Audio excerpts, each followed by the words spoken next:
अस्सलाम नाज़रीन, ज़ोर का जोड़ में आपको एक मरतबा फिर से कहेंगे खुशामदीद। मैं हूं आपका मेज़बान उमैर बशीर और ज़ोर का जोड़ में आज और इस वक्त हम बात करने जा रहे हैं पाकिस्तान की टीम और वर्ल्ड कप कैंपेन के हवाले से, जो कि अभी भारत में मौजूद है। हमारी टीम वहाँ पर तैयारियाँ इस वक्त जारी हैं। आज वर्ल्ड कप में कोई भी वार्म अप मैच नहीं खेला जाएगा। आज आराम का दिन है और उसके बाद कल से फिर से जो वार्म अप मैचेज है उनका आगाज़ होगा। पाकिस्तान अगला warm up match against Australia खेलना है और 3 तारीख को ये मैच पाकिस्तान की जानिब से खेला जाएगा। पाकिस्तान ने अपनी जो तैयारी है उसे हतमी शक्ल अब देनी है उस मैच में, आने वाले मैच में जो अगेंस्ट ऑस्ट्रेलिया खेला जाएगा। तो नाज़रीन, अभी एक जानिब जो टीम है वो वर्ल्ड कप में मौजूद है, तो दूसरी जानिब एक्टिविटीज़ जो हैं इस वक्त जारी हैं। शादाब खान की जानिब जो कि नायब कप्तान है पाकिस्तान टीम के, उनकी जानिब से भी गुफ्तगू की गई है और उनकी जानिब से बड़ी अहम बातें की गई हैं। उन्होंने रोहित शर्मा को अपना भारतीय टीम में पसंदीदा खिलाड़ी भी करार दिया और भी एशिया कप के हवाले से भी जिक्र किया।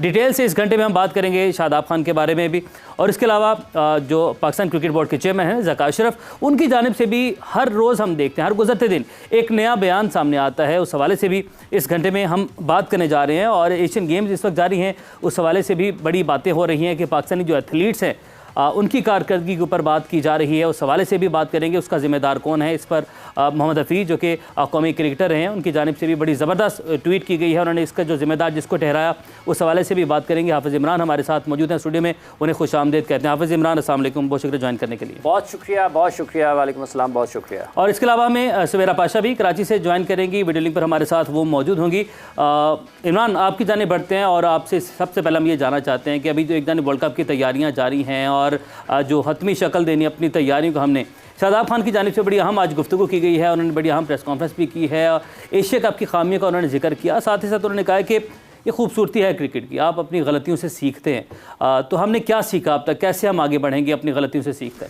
देखिए, शादाब की गुफ्तगू का आप हवाला दें या पाकिस्तान की गलतियों का जिक्र करें, पाकिस्तान ने गलतियों से क्या सीखा है, इस हवाले से तो बहुत मुश्किल चीज़ें सामने आती हैं। और आप जब हकीकत को सामने रखते हुए बात करते हैं तो फिर ऐसी चीज़ें, ऐसी बातें ज़रूर होती हैं जो कि अमूमी तौर पर लोगों को पसंद नहीं आती हैं। जहाँ तक गलतियों से सीखने की बात है तो मेरा ये ख़्याल है कि अगर आप तारीख़ उठाते हैं, 2-3 बरस की पाकिस्तान की क्रिकेट देखते हैं तो गलतियाँ तो दोहराई जा रही हैं। वही गलतियाँ जो 2 साल पहले भी होती थी, 3 साल पहले भी थी, आज भी पाकिस्तान क्रिकेट टीम वही गलतियाँ करती है।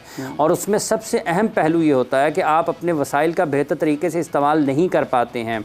देखें, हर आप आउट होते हैं तो किसी गलती की वजह से होते हैं या आपकी किस्मत उस दिन आपका साथ नहीं देती है। लेकिन जहाँ तक ताल्लुक़ हिकमत अमली का है, अगर आप अपने प्लेस को मुनासिब तौर पर इस्तेमाल ना कर पाएँ और आप अपनी जो मैच के दौरान बेहतर फ़ैसले ना कर पाएँ, आप मैच को गिरफ्त आपकी कमज़ोर हो, आप उसको मजबूत हो, आप उसको कमज़ोर कर दें, हिकमत अमली के एतबार से वो तमाम चीज़ें ऐसी हैं जिनमें कोई इस्लाह नज़र नहीं आती है, कोई दुरुस्तगी नज़र नहीं आती है, कोई बेहतरी भी नज़र नहीं आती है। तो ये पाकिस्तान की ये वाली खामियां अपनी जगह पर मौजूद है। बाकी ये है कि कोई अच्छा खेल नहीं रहा होता, वो वापस आता है, अच्छा खेलना शुरू करता है तो यकीनी तौर पर उसने कुछ अच्छा किया होता है, यकीनी तौर पर अच्छा कुछ किया होता है। इमरान, हम यहाँ पर हमारे जो बाकी पैनल है सारा हमें ज्वाइन कर चुका है। उम्मुम लाला हमारे साथ मौजूद हैं, वो भी हमें ज्वाइन कर चुके हैं। और हमारे साथ सवेरा पाशा भी, प्रोग्राम ज़ोर का जोड़ की जो होस्ट हैं, वो भी हमें ज्वाइन कर चुकी हैं। तो लाला, सबसे पहले आपकी जानिब बढ़ते हैं। टीम की जो तैयारियां हैं, अब इस घंटे में हम बात करने जा रहे हैं कि हमें अपनी खामियों से सीखना है, आगे बढ़ना है। शादाब खान ने भी जिक्र किया, उन्होंने कहा कि क्रिकेट की ये खूबसूरती है। इससे पहले जब हम बात कर रहे थे आपने भी ये कहा था कि जब लड़के होते हैं, नौजवान हैं, ये जान लड़ाते हैं, एक दूसरे को सपोर्ट करते हैं।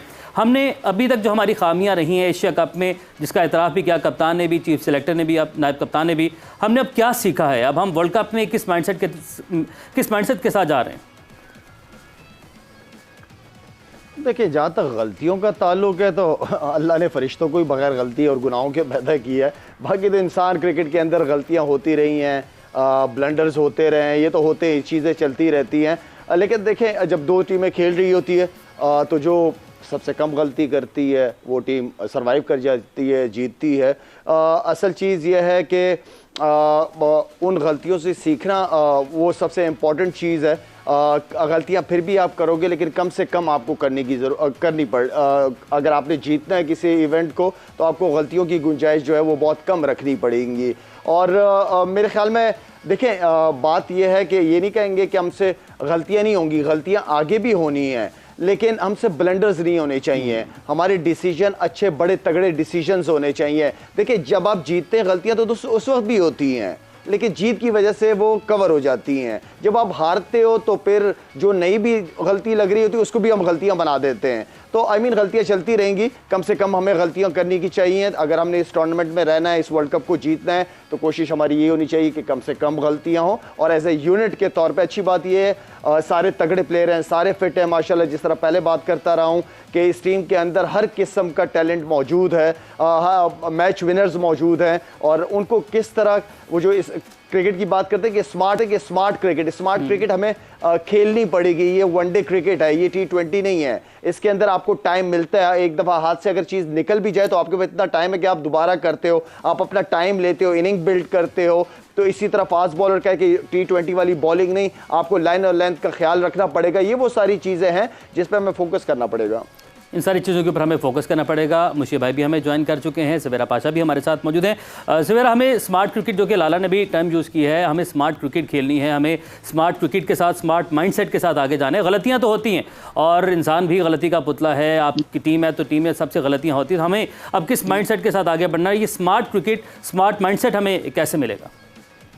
बिल्कुल, देखें लाला ने जिस तरह बात की कि गलतियां जीत में भी होती हैं, मगर उन गलतियों को जो ओवरकम कर लेती है टीम, वो जीत जाती है। जो उन गलतियों पे अटकी रहती है और उन गलतियों को सही करते करते और गलतियां करती है, तो इस वजह से वो टीम हार जाती है। अब पॉइंट ये है कि हमने अपनी कौन कौन सी गलतियां आइडेंटिफाई की हैं। एशिया कप के बाद क्या हुआ, क्या नहीं हुआ, मेरा ख्याल से एशिया कप एक पास्ट चैप्टर इस वजह से हो जाना चाहिए क्योंकि हमने उनकी उस गलतियों पे तब्दीलियां नहीं की, और जो तब्दीलियां नहीं की और जो अब स्क्वाड सामने आ गया है, this is the squad that Pakistan has period. अब हमें अपने पूरे पुरजोश तरीके से इनको सपोर्ट करना है और इन्होंने अपनी गलतियों पे खुद करेक्शंस करनी है, अपनी गलतियों को कैसे सही करना है। अभी भी हमने जो वार्म अप मैच देखा था, फील्डिंग लैप्सेस अभी भी वहीं रहे, वही फील्डिंग के इश्यूज हुए। अगर पावर प्ले में हम नहीं रन्स जोड़ पा रहे इतनी बेल्टर विकेट पे, तो हम जब बड़े अटैक के सामने फंसेंगे, बिकॉज न्यूजीलैंड ने अभी अपना पूरा अटैक खिलाया ही नहीं था, तो उस वक्त क्या होगा? ये सारे सवाल हैं जो इन लड़कों को अपने आप से खुद पूछने पड़ेंगे कि हम किस तरह अपनी टीम के लिए बेहतर कर सकते हैं। बाबर और रिजवान ने जब पार्टनरशिप की, रनिंग बिटवीन द विकेट्स बहुत जबरदस्त की, सिंगल्स को डबल्स में कन्वर्ट किया। ये एक और इम्पॉर्टेंट फैक्टर है जो टीम पाकिस्तान को देखना होगा। बिल्कुल मुशीब भाई, यही पॉइंट, यही नुक्ता लेकर आपकी जाने बढ़ते हैं। हमें फील्डिंग के हवाले से, फील्डिंग के साथ फील्डिंग कोच मौजूद होते हैं, ड्रिल्स करवाई जाती हैं। आप जो पहले हम मौजूद थे अपनी ट्रांसमिशन में, तब बात कर रहे थे कि पाकिस्तान में ऐसे ग्राउंड्स होने चाहिए जिसकी वजह से जहाँ पर लड़के जो हैं वो शुरू से आगाज़ से ही वहाँ पर डाइव करें, उनको इंजरीज ना हो। अब जब आप इस लेवल पर खेलते हैं जिस पर अब पाकिस्तान की टीम खेल लिया, तो यहाँ पर वो मामला नहीं अब रहता। अगर मैं अपने तरफ से बात करूँ इस हवाले से, तो आप क्या समझते हैं फील्डिंग को बेहतर करने के लिए? एक दिन हमारी टीम को ऐसा लगता है कि दुनिया की बेहतरीन फील्डिंग है और अगले मोमेंट हमें ऐसा लगता है कि हमारी फील्डिंग जो है दुनिया में सबसे कमज़ोर तरीन फील्डिंग है। तो ये इसकी वजह क्या समझते हैं आप? बिस्मिल्लाहिर्रहमानिर्रहीम। देखें, fielding is all about attitude, और एटीट्यूड तब आता है जब आप गेम के अंदर होते हो। हर वक्त जब 300 बॉल आप समझते हो कि मेरे पास आना है, तो आपके पास गलती की गुंजाइश कम हो जाती है, because you are looking to make a brilliant catch. आप रन आउट का सोच रहे होते हो, आप चौका रोकने का सोच रहे होते हो। इसलिए आता है एटीट्यूड से, इन्वॉल्वमेंट गेम के अंदर होने से। और जब तक ये आप इन्वॉल्वमेंट नहीं होते, तब आपसे कैच भी छूट जाता है, क्योंकि एकदम आता है तो आपका बैलेंस नहीं रहता है, वो टेक्निकल चीज़ें सारी ख़राब हो जाती हैं आपकी। सो आई थिंक ये बहुत इंपॉर्टेंट है। ये जो मैं कह रहा हूँ कि फील्डिंग इज वाहिद एक ऐसा शोबा है क्रिकेट में जिसको जो एटीट्यूड के साथ आप इम्प्रूव कर सकते हो, टैलेंट हो या ना हो। और दूसरा, जब गलती की बात कर रहे हैं, जैसे शायद ने भी की, सवेरा ने भी की, गलती पता क्या होती है बड़े टूर्नामेंटों में? जो हमारा एक्सपीरियंस है, वो गलती ये होती है कि आप गलती करने से डरते हैं। ये गलती होती है आपसे। जब आप गलती से नहीं घबराते तो आपको पता क्या होता है, फिर यू मेक ब्रेव डिसीजंस। और जब आप दिल्ली वाले डिसीजन करते हो ना, तो वो गलत काम भी अल्लाह सीधे कर देता है फिर। क्योंकि ये बड़े टूर्नामेंटों में आपने आउट ऑफ द बॉक्स जाके बड़े चांसेस लेने होते हैं। फॉर एग्जाम्पल, मिसाल के तौर पर जिस तरह ये वार्म अप मैच था, अगर वार्म अप मैच में आप for example Babar can take rest, Rizwan की फॉर्म लगी हुई थी, वो रेस्ट कर सकता था और अपने बेंच को आप ला सकते थे। इससे आपको ना ये एकदम आप ये इस गलती से घबराते नहीं है कि अगर हार गए तो क्या होगा। तो आप ये हार का डर निकालेंगे तो इंशाल्लाह ताला मुझे लगता है गलतियां भी कम करेंगे, और अगर गलती करेंगे भी तो हमारे तो हीरोज हैं, हम तो इनको बैक करते ही रहेंगे। हम तो इनको बैक करते रहेंगे और हार का डर जो है वो अपने दिल से निकालना होगा। लाला, यहीं से आपके जाने बढ़ते हैं। शादाब खान ये कह रहे हैं कि उन्होंने ज़ाहिर है इस बात का इतराफ़ तो किया कि उनकी फॉर्म नहीं है, लेकिन रेस्ट जो है वो बड़ा ज़रूरी था, जो कि उन्हें अब मिल चुका है। तो आउट ऑफ फॉर्म खिलाड़ी के लिए रेस्ट कितना ज़रूरी है, और क्या आप ये समझते हैं कि जो वार्म अप गेम थी उसमें शादाब अगर आउट ऑफ फॉर्म है तो वार्म अप गेम में शादाब को 2-4 ओवर कर लेने चाहिए थे? देखें, अभी मुशी भाई ने भी बहुत अच्छी बात की है कि बाबर रिजवान अच्छे फॉर्म में नज़र आ रहे थे तो दूसरों को चांस देना चाहिए था। इसी तरह मेरे ख्याल में आप 3-3, 4-4 ओवर बिल्कुल करवाने चाहिए थे। फील करते, पिच पे बॉल करना, प्रैक्टिस में बॉल करने में बहुत फ़र्क है और आपको पिच का बिहेवियर पता चलता है, इसलिए कि इंडिया में रन्स बहुत होने हैं। इंडिया में पिचेस बहुत ज़बरदस्त होती हैं, बॉल अच्छा जल्दी क्विक ट्रैवल करता है टुवर्ड्स बाउंड्री, तो आई मीन कि हमें वहाँ पे रन भी लगाने होंगे बोर्ड पे तगड़े, इसलिए कि पिचेस अच्छी हैं और हमें बॉलिंग भी अच्छे एरियाज़ में करने पड़ेंगे। हमें बॉलिंग के अंदर इन पिचेस पे बचने के लिए आपको वेरिएशन का इस्तेमाल बहुत ज़्यादा इंपॉर्टेंट होगा, इसलिए कि इस तरह की पिचेस अगर थोड़ा सा भी मार्जिन मिल जाए, बैट्समैन को रूम मिल जाए, तो वो आराम से, और हमारे ज़्यादा तेज़ बॉलर्स हैं जो बॉल तेज़ करते हैं, तो उनके लिए हल्का सा टाइम करना जो है ना, वो बॉलर्स को लास्ट मैच में भी हमने देखा, उन्होंने उनके न्यूजीलैंड के बैट्समैन ने सिर्फ टाइम किया है और गैप्स बनाए तो चौके गए। तो आई मीन के कंसिस्टेंट लाइन और साथ में वेरिएशन सबसे इंपॉर्टेंट, चाहे वो आपके यॉर्कर्स हो, स्लो वन हो, उनका इस्तेमाल बहुत ज़रूरी होगा। ठीक है। अच्छा सवेरा, यही पॉइंट लेकर अब आपकी जाने बढ़ते हैं और क्या वजह आप समझ रही हैं, क्या हो सकती है वजह कि क्यों ओवर नहीं करवाया गया शादाब से? और फ़खर जो कि आउट ऑफ फॉर्म थे, हम उसे एक दिन पहले मुशी भाई भी जोर का जोड़ में ही बात कर रहे थे कि फ़खर के लिए अच्छा चांस होगा, शादाब के लिए अच्छा चांस होगा, क्योंकि वार्म अप गेम्स वो होती हैं जिससे आउट ऑफ फॉर्म जो खिलाड़ी होता है वो अपनी फॉर्म बहाल करता है। तो फ़खर को बैटिंग नहीं मिली, शादाब को बॉलिंग नहीं मिली। हाफिज, मेरे लिए भी this was a very very big shocker कि क्यों हमें जो है, पहले तो मैंने सोचा कि शायद नई कोई स्ट्रैटेजी ये सोच रहे हैं कि अभी अब्दुल्ला ओपन कर लेगा, फ़खर को नई बॉल पे एक्सपोज नहीं करेंगे कि थोड़ा सा और कॉन्फिडेंस ऐसा ना हो शैटर हो जाए और छठे नंबर पे फ़खर को खिला लेंगे, बट आई केप्ट वेटिंग, पर फ़खर दिखे नहीं और खेलने नहीं आए। दूसरी तरफ शादाब बैटिंग करने ज़रूर आए, शादाब आपको फील्ड में ज़रूर दिखे, मगर आपको जो है शादाब बॉलिंग करते हुए नहीं दिखे, जो कि उनका कोर एक रीज़न थी, कोर एक उनकी जॉब थी बॉलिंग करना। करनी चाहिए थी बॉलिंग, क्योंकि ये लड़के पहली दफ़ा इस एनवायरनमेंट में खेल रहे हैं, ये लड़के पहली दफ़ा इन कंडीशंस में खेल रहे हैं, उसको अंडरस्टैंड करना बहुत ज़रूरी था। बट कोच ने ये डिसीजन लिया, जहाँ तक मुझे ये खबर पता चली कि कोच टुक द डिसीजन कि फ़खर और जो शादाब हैं उनको एक्सपोज नहीं किया जाए। तो मतलब अगर हम इनको छुपाते रहेंगे तो क्या फाइनली हम इनको नीदरलैंड्स के खिलाफ सबसे पहली दफ़ा ही उतारेंगे? ये तो टीम मैनेजमेंट को सोचना चाहिए। मुशी भाई, एक्सपोज कहाँ पर करना है, एक्सपोज क्यों नहीं किया गया? क्योंकि ये तो खिलाड़ी हैं और बाकी जो टीम्स हैं, जैसे डाटा एनालिस्ट की हम बात कर रहे थे, अगली टीम के तमाम खिलाड़ियों के ऊपर वो लोग रिसर्च अपना पूरा जो डाटा इकट्ठा करके वो मैदान में उतरती हैं, तो एक्सपोज ना करना ये क्या, ये मतलब इसकी समझ नहीं आई। किसने क्या एक्सपोज नहीं किया, जरा खुल के बताएं आप, जरा एक्सपोज किसने क्या नहीं किया?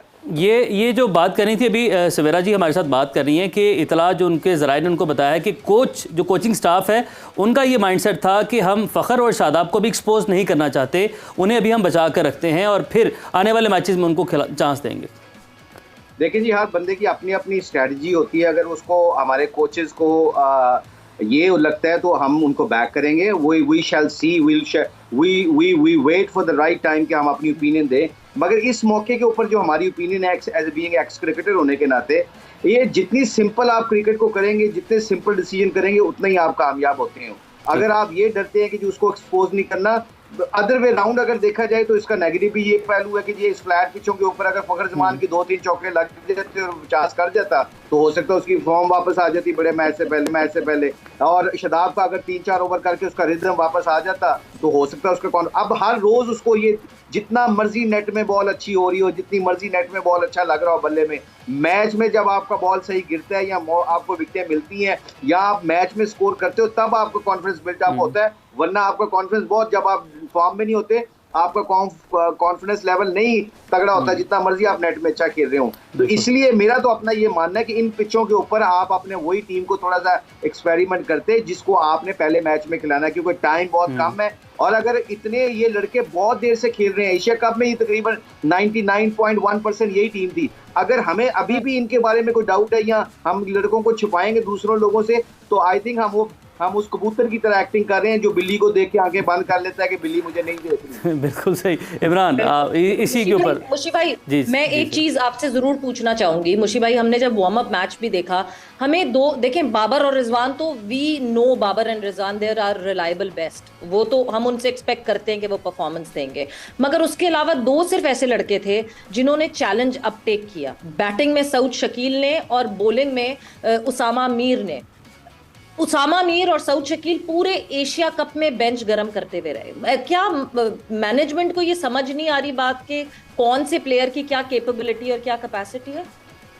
यही मेरा एग्जैक्टली यही मेरा पॉइंट ऑफ व्यू यही था कि आप देखिए ना कि आप सऊद शकील जो कल खेला है और उसकी जो शॉटें मारी, अच्छा ये शॉटें अच्छी पिच थी, फ्लैट पिच थी, मगर जो टेक्निकली उसने शॉटें मारी एक्स्ट्रा कवर के ऊपर फास्ट बॉलों को छिक्का मारा है, उसने सीधा छिक्का मारा, उसका जो बैलेंस था, उसकी जो तकनीक थी। अब बीइंग एक्स क्रिकेटर आपने ये देखना होता कि उसामा मीर के बॉल पे जो 2-3 ओवरों के बाद जब उसका गेंद को सही गिरता है तो उसका बाउंस कितना हो रहा है, स्पिन कितना हो रहा है, तो आपने ये अंदाजा लगाना होता है कि इस टूर्नामेंट में अगर इस तरह की बॉलिंग इसने ज्यादा की तो ये हमारे पास चांसेस ज्यादा हैं कि ये मिडिल ओवर में ज्यादा विकेट ले लेगा। यहाँ से आपने असेस करना होता है अपने प्लेयर को। तो बेंच स्ट्रेंथ का मतलब ही तब है कि आपने थोड़ा सा ग्लिम्स देखा एज ए कोच या एज ए कैप्टन, आपको अंदाजा हो जाता है कि ये लड़के के अंदर कॉन्फिडेंस है, ये मुझे जिता देगा मैच, उसके ऊपर फिर आपने चांस ले लिया। अगर आपको 15-20 रन करके भी कोई आउट होता है या एक मैच में बॉलिंग गंदी भी करता है और उसको रन पड़ जाते हैं, मगर आपने ग्लिम्स देख लिए, उस ग्लिम्स के ऊपर आपने फिर टूर्नामेंट जीतने के फैसले करने होते हैं। बिल्कुल लाला, यही पॉइंट लेकर, यही नुकता लेकर आपकी जानिब बढ़ते हैं और बेंच की बात हो रही है। बेंच पर बैठा जो भी लड़का, जब भी मौका मिला, जैसे कि अभी सऊद को मौका मिला, उसने प्रूव किया, उसामा मीर की जानिब से भी मुसलसल उसको चांस नहीं दिया जा रहा, लेकिन जब भी चांस मिला है उसामा ने अच्छी बॉलिंग की है, लेकिन शायद मैनेजमेंट यहां पर भी डर रही है या एक्सपोज होने से बचा रही है लड़कों को। यार देखें, आई मीन के देखें, आपने एक तो ये समझ नहीं आ रहा कि वाइस कप्तान आप हैं तो पता नहीं, आई डोंट नो कि कप्तान के माइंड में है कि वाइस कप्तान है, इसको खिलाना ही खिलाना है। मुझे नहीं पता चल रहा कि किस माइंडसेट के साथ वाइस कप्तान को हैंडल कर रहे हैं, चीज़ों को लेके चल रहे हैं। लेकिन साथ में देखें, आपके पास अगर बेंच पे एक लड़का है और एक लड़का परफॉर्म नहीं कर रहा तो बेंच आपने किस लिए बिठाई हुई है? आप क्या वो एक्सपेरिमेंट डायरेक्ट वर्ल्ड कप में करोगे?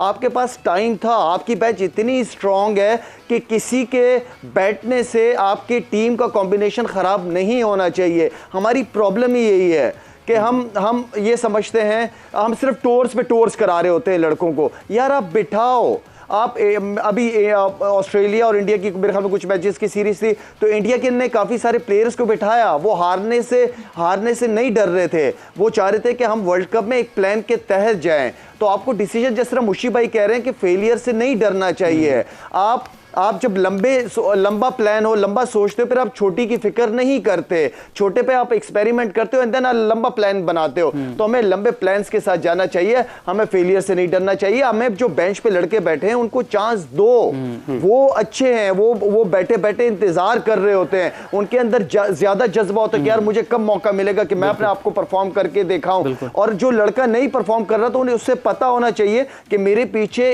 एक लड़का बैठा हुआ है जो मेरी जगह पकड़ लेगा। तो आप रेस्ट देते हो, खिलाते हो, रेस्ट देते हो, खिलाते हो। बस मैं तो समझता हूँ कि इस फेलियर से नहीं डरना चाहिए, लड़कों को चांस देना चाहिए, उन्हें कॉन्फिडेंस देना चाहिए। आपकी बेंच स्ट्रांग होगी तो फिर आपको टेंशन लेने की जरूरत नहीं है, कोई भी चाहे ना खेल रहा हो। इमरान, अब आप कुछ ऐड कीजिएगा। एक चीज ऐड कर सकते हो? जी लाला, जिस तरह आपने इस बात की है सीरीज की जो इंडिया ऑस्ट्रेलिया की अभी हुई है, शुभमन गिल ने शुरू के 2 मैचेस खेले, तीसरा मैच अगर वो खेलते उनको सिर्फ 20 रन चाहिए थे कि वो नंबर 1 रैंक ओडीआई बैटर हो जाते। बट रोहित शर्मा ने कहा थैंक यू वेरी मच, आप जाके अब तैयारी कीजिए वर्ल्ड कप की और कोई जरूरत नहीं आपको तीसरा ओडीआई खेलने की, हम अपनी बेंच को वो करेंगे। इतना स्ट्रॉन्ग मैसेज है ये एक कप्तान की तरफ से कि इंडिविजुअल्स क्या कर रहे हैं, इंडिविजुअल्स की क्या रैंकिंग हो रही है, मैं सेल्फिश रहूंगा अपनी टीम के लिए।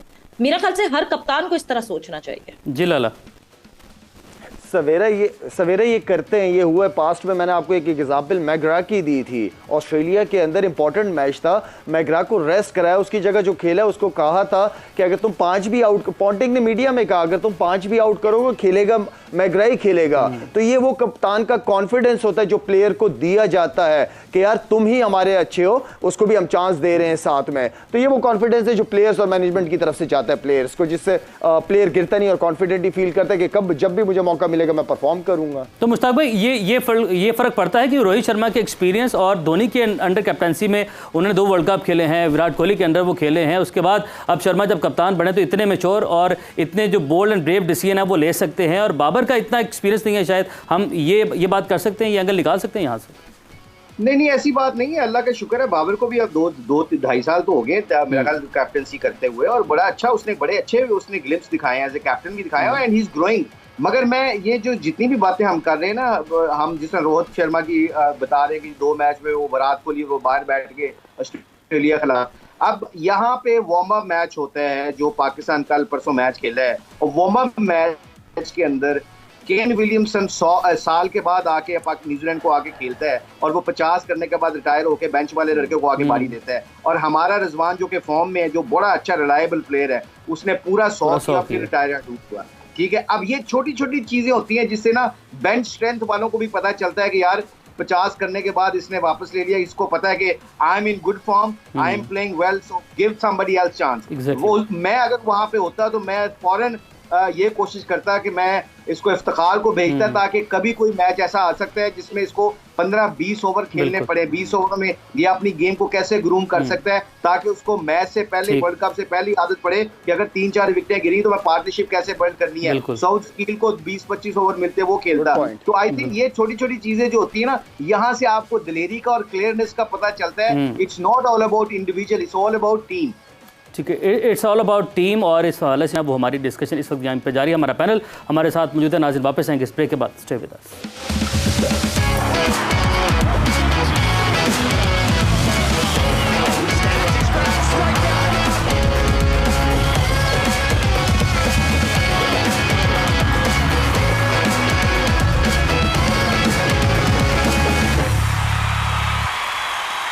वेलकम बैक टू जोर का जोड़, और गुफ्तगू अपनी नाज़रीन वहीं से आगे बढ़ाएंगे। हमारे साथ मुशी भाई मौजूद हैं, लाला मौजूद हैं, सवेरा भी मौजूद हैं, हाफिज़ इमरान भी मेरे साथ मौजूद हैं।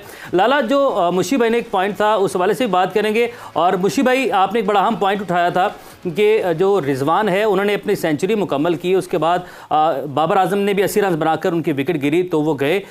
तो इसमें क्या आप समझते हैं, क्या वजह हो सकती है? क्या ये इनसिक्योरिटीज़ हो सकती हैं या गेम प्लान हो सकता है? इस हवाले से अब आप क्या समझते हैं, हमें अगले मैच में क्या करना होगा, क्या बेहतरी करनी होगी, क्या इंप्रूवमेंट करनी होगी, किन किन लड़कों को चांस देना होगा? शाहिद से पूछ रहे हैं? मुशी भाई आपसे। अच्छा, क्योंकि मैंने तो पहले बता दिया, ब्रेक से पहले ये बता दिया था कि ये केन विलियमसन साल बाद न्यूजीलैंड से खेला है, और 50 करने के बाद वो रिटायर्ड हो गया कि उसको पता था कि मेरा रिदम आ गया है, मेरा मोमेंटम है, तो उसको पता चल गया था कि मैं बैटिंग अच्छी कर रहा हूँ।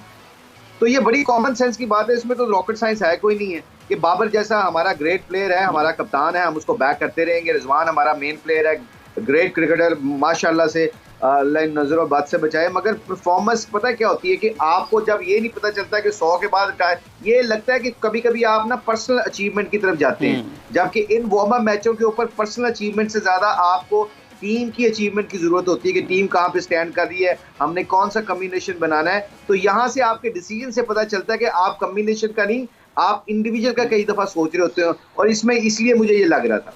ठीक है, लाला ने मेरे पे ज्वाइन किया है। लाला ये बताएगा कि जैसे अभी हम कॉम्बिनेशन की बात कर रहे हैं, जैसे मुशी भाई ने भी बात की है, तो दूसरा जो वार्म अप मैच है, आप समझते हैं कि पाकिस्तान को करीब करीब उसी प्लेइंग 11 के साथ या उन 11 खिलाड़ियों के साथ सबसे पहले मैदान में उतरना चाहिए जो पहला मैच वर्ल्ड कप का खेलेंगे? फ़खर जमान की सूरत में, शादाब की, आपको लगता है कि इनको वो मैच टाइम मिलना चाहिए अगले वार्म अप मैच में? देखें, आपके पास जो वार्म अप मैचेस होते हैं उसमें एक तरीके से आप एक्सपेरिमेंट करते हैं अपने कॉम्बिनेशन को फाइनलाइज करने के लिए, क्योंकि बहुत ज़्यादा अब टाइम नहीं है हमारे पास एक्सपेरिमेंट्स करने का। आपके पास जो दूसरा मैच है इसमें भी आप शुरू उसी से ही करें जो जिस कॉम्बिनेशन के साथ आपने वर्ल्ड कप के पहले मैच में जाना है। आप बिल्कुल शुरू करें, आप देखें कि चीज़ें सही तरीके से चल रही हैं, देन आप बीच में अपने 1-2 प्लेयर ऐसे बीच में बैटिंग कराने के लिए भेज सकते हैं कि जो जैसे कुछ रिजवान अच्छी फॉर्म में, जो मुशी भाई कह रहे थे, या बाबर बड़ी अच्छी फॉर्म में है, आप उन नंबरों पे अपने नीचे के नंबरों के प्लेयरों को, जैसे इफ्तिखार की बात की है, कि उसको डालें उस सिचुएशन के अंदर कि अगर 20-22 ओवर, जो मुशी भाई ने भी बात की है, मैं एग्री करता हूँ बिल्कुल, उस कॉम्बिनेशन, उस सिचुएशन के अंदर डालें कि वो क्या खेलता है, किस तरह लेके चलेगा। अगर वो मैच खेलता है और सिचुएशन उस तरह की आती है तो थोड़ा सा प्लेयरों को अंदर जाने दें, प्लेयरों को थोड़ा प्रेशर सिचुएशन में डालो प्लेयरों को, कि उसमें से अगर जब वो परफॉर्म करेंगे, जब वो मैचेस के अंदर जाएंगे, क्राउड के सामने होंगे, एंड देन वो उस सिचुएशन को किस तरह हैंडल करेंगे, तो ये कॉन्फिडेंस प्लेयरों को दिया जाता है। तो आई मीन कि ये बिल्कुल आप एक्सपेरिमेंट कर सकते हैं, एंड देन स्टार्ट उसी से करें जिस तरह आपने वर्ल्ड कप के अंदर जाना है। जो ओपनर्स होंगे, नंबर 3 होगा, नंबर 3 पे आप अगर बाबर खेलता है वार्म अप मैच में 25, 30, 40 रन करता है, उसके बाद बाहर आ जाए, रिजवान इसी तरह अपने नंबर पे जाके बाहर आ जाए, दूसरों को चांस दे। ठीक है, अच्छा लाला एक ऐड कीजिएगा शादाब के बारे में, नायब कप्तान के बारे में बात करना चाहूंगा। As a leg break bowler क्या समझते हैं आप, शादाब से कहां पर गलती हो रही है? उन्होंने कहा कि अभी जिक्र भी किया कि थोड़ा आराम चाहिए होता है, आउट ऑफ फॉर्म खिलाड़ी को आराम कर लिया, लेकिन आप क्या समझते हैं क्या गलती हो रही है शादाब से? उनकी बॉलिंग में वो इम्पैक्ट क्यों नहीं दिखाई दे रहा? देखें, कभी कभार बॉलर के ऊपर ऐसे हालात आ जाते हैं जब वो विकेटें नहीं मिल रही होती हो तो कॉन्फिडेंट फील नहीं कर रहा होता। विकेट लेने से आप कॉन्फिडेंट फील करते हो, और एक चीज़ ये, दूसरी चीज़ ये कि आपको अपने आप को खुद उठाना पड़ेगा, आपको बाहर से कोई उठाना नहीं आएगा। आप अपने आप को अंदर से बेहतर जानते हो बनिस्बत सामने वाले के, तो आप कहां पे लैग करते हो। क्या मैं मार खाने से डर रहा हूं? मुझे पता होना चाहिए मैं किस तरह दोबारा वही शादाब या शाहिद अफरीदी बन सकता हूं। उसके लिए मुझे खुद अपना हल निकालना पड़ेगा, और सबसे बेस्ट चीज़ वो है कि आप जो भी आपको प्रैक्टिस सेशंस या जो भी आप मैच खेलते हो, आप सबसे पहले अपनी पुरानी वीडियोस देखो जहां पे आपने अच्छे स्पेल्स किए हो, जहां आपने 4-4, 5-5 आउट किए हो, क्या वजह थी। उस जोन के अंदर जाओ, पास्ट में जाओ, देखो कि उस वक्त तुम क्या सोचते थे, अंदर तुम्हारे कोई नेगेटिव चीज तो नहीं आती थी। आप उस प्रेशर में से आपको अपने आप को खुद उठाना पड़ता है। आप सबसे अच्छे कोच आप अपने हो।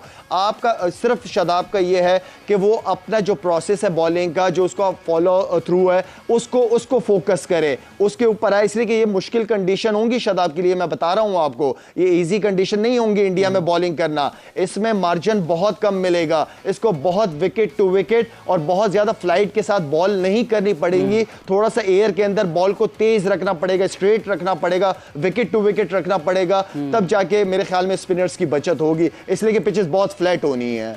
पिचेस बहुत फ्लैट होंगी। सवेरा आपकी जाने पड़ते हैं, और जैसे कि शादाब ने भी जिक्र किया कि जो विकेट थी जहाँ पर वार्म अप मैच खेला वो रावलपिंडी की तरह जो सिमिलर विकेट थी, और एक और मैच खेलेंगे तो हमें ज़्यादा जो है अंदाज़ा हो जाएगा कंडीशंस का।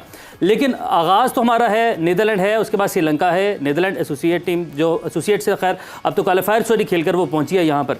तो अब नीदरलैंड और श्रीलंका के खिलाफ आप आगाज़ कर रहे हैं। आपको निस्बतन नीदरलैंड के साथ आसान हम किसी टीम को नहीं ले सकते, लेकिन फिर भी खिलाड़ी जो है वो 2 वार्म अप मैच खेल के यहीं पर रहेंगे, फिर हैदराबाद के इसी ग्राउंड में वो नीदरलैंड के खिलाफ खेलेंगे, श्रीलंका के खिलाफ खेलेंगे। यहाँ की कंडीशन तो जान जाएंगे, लेकिन अब जब आगे बढ़ना है फिर इतना मार्जिन नहीं मिलेगा कि आपको वहाँ पर प्रैक्टिस गेम्स मिलें।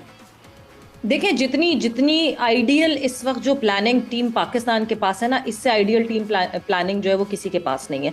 मैं आपके इस सवाल का ज़रूर अभी ये जवाब दूंगी कि किस तरह ये वार्म अप, और अगर शादाब कह रहे हैं कि खेल के आपको इन कंडीशंस का पता चल जाएगा, तो शादाब को खेलना चाहिए था। उस पर हमने काफ़ी बात कर ली है। बट आपके सवाल के जवाब से पहले मैं मुशी भाई की तरफ एक सवाल डालूंगी और फिर आपका जवाब दूंगी। इफ्तिखार की मुशी भाई ने बात की पिछले वार्म अप में, हमने इफ्तिखार को बॉलिंग नहीं करवाई उस वार्म अप में। उस वार्म अप में हमने जो फर्स्ट अपना स्पिनर का चेंज किया, वो हमारे पास उसामा थे, हमारे पास जो है वो नवाज थे, नहीं, हमने आगा सलमान को चूज किया सबसे पहले चेंज करवाना स्पिनर का। मतलब ये कुछ ऐसे डिसीजंस थे जो समझ ही नहीं आ रहे थे कि उसमें गलत क्या हुआ। बैटिंग में आपने फिर आगा को ऊपर भेज दिया इफ्तिखार से पहले, जहां हम इफ्तिखार को बार बार प्रमोट करने की बात कर रहे हैं कि इफ्तिखार को ऊपर प्रमोट करें। जब श्रीलंका के अगेंस्ट एशिया कप में इफ्तिखार खेले, बॉलिंग की, बैटिंग की, तो ऐसा लगा कि इफ्तिखार का ही दिन था और इफ्तिखार ही कर रहा था। तो मैं मुशी भाई से इसका जवाब जरूर जानना चाहूंगी। और coming back to your question, जहां आपने ये कहा कि हैदराबाद पाकिस्तान के पास ये आइडियल सिचुएशन है। हैदराबाद में ही दोनों वार्म अप मैचेस हैं, हैदराबाद में ही पहले 2 मैचेस हैं। नीदरलैंड्स को आप बिल्कुल हल्का नहीं ले सकते इस वजह से, बिकॉज ऑस्ट्रेलिया के अगेंस्ट अभी जिस तरह वार्म अप खेला है ना नीदरलैंड्स ने, वो काफी था बताने के लिए उनके बारे में कि वो पूरी तैयारी के साथ आ रहे हैं, क्वालिफायर्स हरा के आ रहे हैं टीम्स को बड़ी बड़ी। बिल्कुल। तो यस, श्रीलंका और नेदरलैंड्स दोनों हमारे पास ऑप्शन है। अगर हम पॉइंट्स टेबल पे ये 2 पॉइंट सबसे पहले गेज कर लेते हैं, इससे बड़ा मोराल बूस्टर कोई टीम पाकिस्तान के सामने नहीं होगा। तब हम जब इंडिया के मैच में उतरेंगे ना, तो हमारे सर पे ये प्रेशर नहीं होगा कि नहीं जी ये this match won't be our do or die match. ठीक ठीक है मुश्ताक भाई, वही सवाल जो सवेरा आपसे कर रही थी कि ये हो क्या रहा है टीम में। हमारा जो पहला चेंज था वो आगाज़ सलमान का था, इफ्तिखार को बैटिंग में प्रमोट नहीं किया गया, और जो स्पिन में चेंज था वो आगाज़ सलमान को किया गया। वो उसामा भी नहीं थे, नवाज़ भी नहीं थे, शादाब भी नहीं थे। आई थिंक क्विकली मैं बता देता हूँ। एक तो जो शादाब के बारे में शाहिद ने बड़ा अच्छा डिफाइन किया कि बंदे को खुद उठाना पड़ता है। बेस्ट कोच जो मेरा था या शाहिद का था या शादाब का है, वो बंदा खुद होता है। एक तो शादाब की सबसे इंपॉर्टेंट चीज़ है, मैं PSL में शाहिद की टीम के कोच था, तो शाहिद थोड़ा सा बॉलिंग इस एज में भी आके मैं शाहिद को 1-2 मैचों के बाद बोला कि शायद आप क्रीज के ऊपर ज़्यादा टाइम नहीं गुजार रहे, आप थोड़ा सा टाइम के ऊपर गुजारो, अपना फ्रंट आर्म को लॉक कर लो और प्रैक्टिस में 2-3 ओवर करके देखो। और अल्लाह का शुक्र है, वो जब आप सुनने का हक अदा करते हैं ना और आप ट्रस्ट करते हैं किसी के ऊपर, देन आपके ऊपर ये फिर आपके लिए आसानी हो जाती है। ये तो शादाब की होगी बात। बाकी रही आपकी जो इफ्तिखार वाली बात आपने की है सवेरा, इसमें सबसे इंपॉर्टेंट पता है क्या चीज़ होती है कि एक ही मैच में अगर शाहिद अफरीदी भी खेल रहा है, सकलैन मुश्ताक भी खेल रहा है, मैं भी खेल रहा हूँ, जबकि हम वर्ल्ड सीरीज में ऑस्ट्रेलिया में तीनों स्पिनर खेले हैं, हमने उधर खेले हैं, तो जो बंदे को जब 3 मैचों में लगातार कप्तान मेन बॉलर को पीछे कर देगा और किसी दूसरे पे एक्सपेरिमेंट करेगा ना, तो आपका कॉन्फिडेंस जो लेवल है ना नीचे गिरने लग जाता है। आप बैटिंग में किसी और को भेजोगे, किसी और को 2-3 दफा ट्राई करोगे, इसके लिए फिर मेरा कॉन्फिडेंस नेचुरली इफ्तिखार भी है, इफ्तिखार मैं नेचुरली ये समझूंगा कि यार इज ही ट्रस्टिंग मी, ये मुझ पे ट्रस्ट कर रहे हैं कि नहीं कर रहे। इसके ऊपर बहुत 2-3 चीजों का क्लियर होना बड़ा जरूरी है सवेरा। इसमें यह है कि आपको कम्युनिकेशन करनी पड़ेगी इफ्तिखार से कि आप मेरे मेन प्लेयर हो, मैं दूसरों के ऊपर वैसे ही चांस लेके देख रहा हूँ कि ये वर्ल्ड कप में मुझे खेल सकते हैं कि नहीं मेरे लिए खेल सकते, ठीक है, आपके ऊपर मुझे कोई डाउट नहीं है। जब ये 2-3 बातें करके तो ऐसी चीजों पे फिर आपको आसानी हो जाती है टीम को बिल्डअप करने के लिए। बट आई थिंक ये छोटी छोटी चीजें होती हैं जो टूर्नामेंट जिताने के लिए बहुत अहम रोल अदा करती हैं। ठीक है मुश्ताक भाई, आपको जाना है, आपका आपने अपना कीमती वक्त निकाला, आपका बहुत शुक्रिया। हमारे साथ लाला और सवेरा। बात गलतियों से सीखने की हो रही है, तो ज़का अशरफ चेयरमैन PCB साहब हैं, उनके हवाले से भी उन्होंने एक बड़ी अहम स्टेटमेंट दी है और उन्होंने कहा कि जो सेंट्रल कॉन्ट्रैक्ट में गलतियाँ हुई हैं वो गलतियाँ हम सुधारेंगे। सरफराज अहमद का भी जिक्र किया, उन्हें D कैटेगरी में क्यों रखा गया, और वो डोमेस्टिक में आप देख रहे हैं कि फर्स्ट क्लास में रन्स के अनबार लगा रहे हैं, डबल सेंचुरी भी उनकी जानिब से स्कोर कर दी गई है। तो क्या बयान दिया गया ज़का अशरफ की जानिब से, क्या गुफ्तगू की गई? देखिए, एक तो बड़ी अफसोसनाक चीज़ है, अभी मेरा ख्याल 3 बजे जब हम शो कर रहे थे तो लाला ने यह कहा था कि अब टीम सेलेक्ट हो चुकी हुई है। उनकी ये ख्वाहिश थी कि ज़मान खान होते 15 के स्क्वाड में, लेकिन अब चूंकि हसन अली पाकिस्तान स्क्वाड का हिस्सा है तो उनको बैक करने की ज़रूरत है। बिल्कुल, गो के यहाँ पर इख्तिलाफ राय है ना, वो ये चाहते हैं कि ज़मान होते तो ज़्यादा बेहतर था। जब आप इस एक सोच को देखते हैं तो दूसरी तरफ जब आप पाकिस्तान क्रिकेट बोर्ड के चेयरमैन की इस बयान को देखते हैं जिसमें वो ये कह रहे हैं कि हम गलतियों को सुधारेंगे, एक ऐसे वक्त में आपने सेंट्रल कॉन्ट्रैक्ट का ऐलान करके अपनी ही टीम में या अपने ही लोगों में, मुल्क में मीडिया में क्रिकेट पर बात करने वालों के लिए एक दावत दी है लोगों को कि आएँ वो आप पर तनकीद करें। जब आपने सेंट्रल कॉन्ट्रैक्ट का ऐलान कर दिया है, गलतियां आपने सुधारनी है, खिलाड़ी आपकी कैटेगरीज़ के ऊपर आप बातचीत कर रहे हैं, तो आपको ज़रूरत ही क्या है? ये मुनासिब वक्त ही नहीं था सेंट्रल कॉन्ट्रैक्ट का, इसको इससे पहले होना चाहिए था।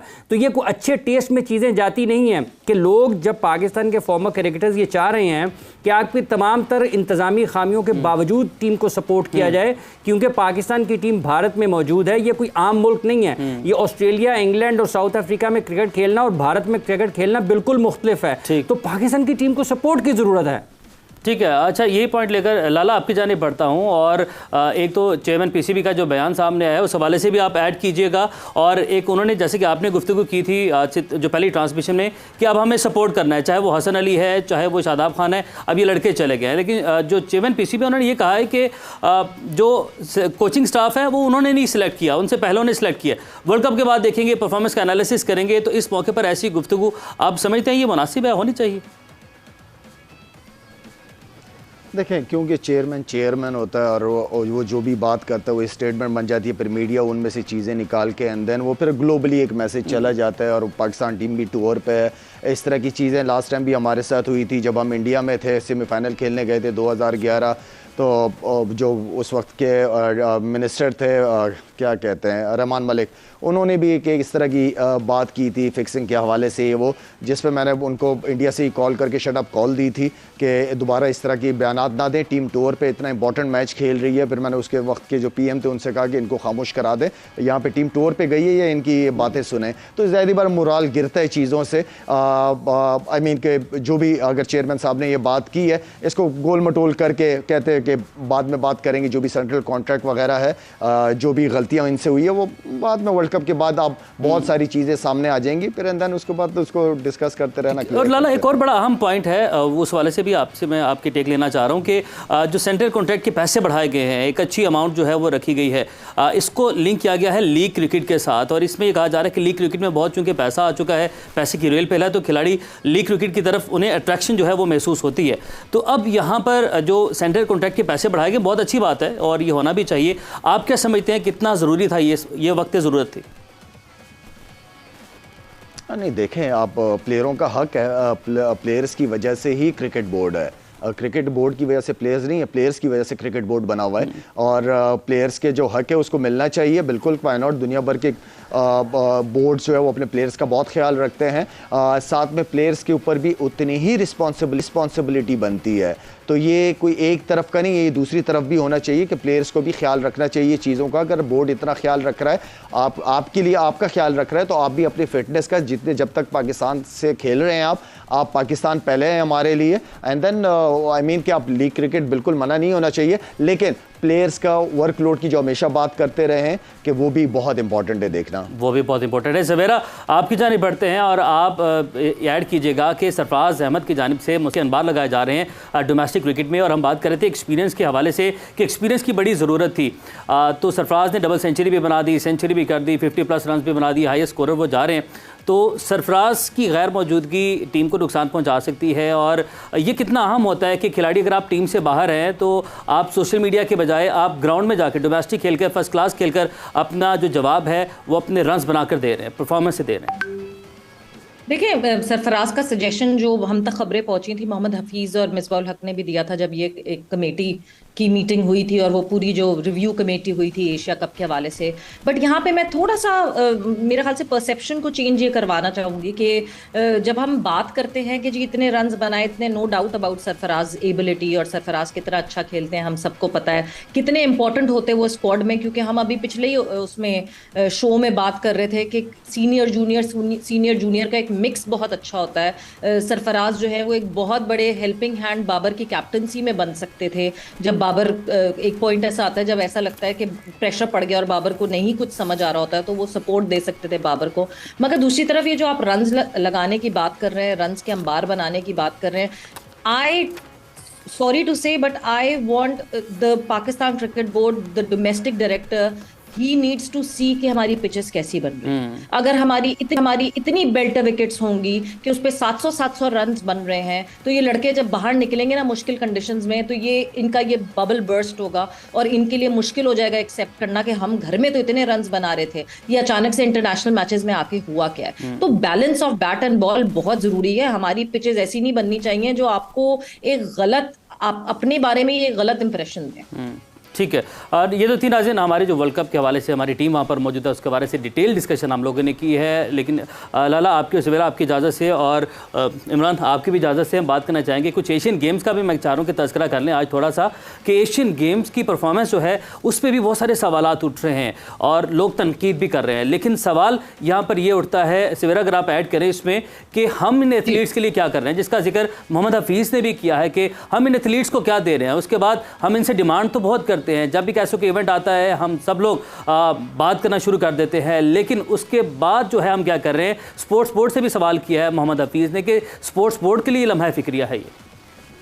बिल्कुल है, बिल्कुल लम्हा फिक्रिया है। और उस दिन लाला और मैं, हम लोग शो पे, जोर के जोड़ के शो पे जो है वो सब साथ थे जिस वक्त हमने हॉकी के जो सेक्रेटरी हैं, पाकिस्तान हॉकी फेडरेशन के सेक्रेटरी हैदर हुसैन से बात की थी, और उन्होंने बताया था कि कितने मसले हैं पाकिस्तान हॉकी में। 10-2 से हारना इंडिया के खिलाफ, this was the biggest defeat ever. India ने कभी भी 10 गोल हमारे अगेंस्ट नहीं किए हुए थे, जो कि अब इंडिया कर गुजरा। हमने और इंडिया ने एक साथ ही हॉकी में आगे बढ़ना शुरू किया था। और आगे बढ़ते बढ़ते बढ़ते कहाँ इंडिया पहुंच गई। उड़ीसा गवर्नमेंट ने जिस तरह ठेका उठाया इंडियन हॉकी का। सवेरा कतक लाने की माजरत, क्योंकि वक्त की थोड़ी कमी है, तो लाला की भी मैं चाह रहा हूँ कि इस पर थोड़ी सी टेक शामिल कर लें। लाला, आप इस हवाले से क्या कमेंट करेंगे? कर दिया, सवेरा ने कर दिया इस हवाले से। ठीक है जी, उन्होंने डिटेल से कर दिया। लाला, बहुत शुक्रिया, आपने वक्त निकाला। सवेरा, आपका भी बहुत शुक्रिया, आपने वीडियो लिंक किया। इमरान, आप हमारे साथ मौजूद थे। नाज़रीन, ये था आज का ज़ोर का जोड़। आपसे कल मुलाकात। अपना बहुत सारा ख्याल रखें। अल्लाह हाफिज़।